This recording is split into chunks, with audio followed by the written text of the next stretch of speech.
Welcome to Luca and Miguel. Enjoy the video.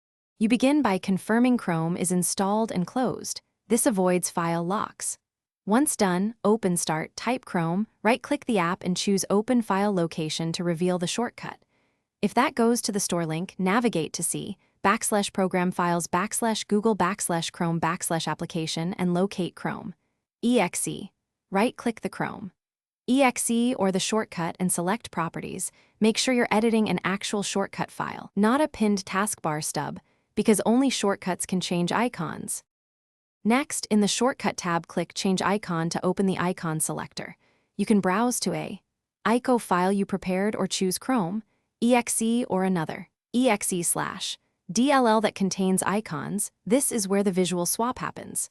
Pick the icon you want and click OK. Then click Apply on the Properties window. This writes the new icon into the shortcut metadata. Make sure you edited the shortcut in the file location, not the pinned taskbar entry, because the taskbar uses the linked shortcut. Finally, unpin any old Chrome icon on the taskbar to avoid duplicates.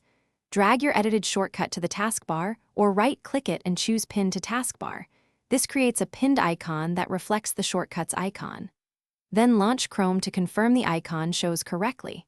If it still displays the old image, exit Explorer and clear the Windows icon cache or restart Explorer.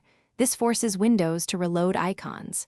If problems persist, ensure the shortcut points to the exact Chrome exe you modified. Thanks for watching and please subscribe.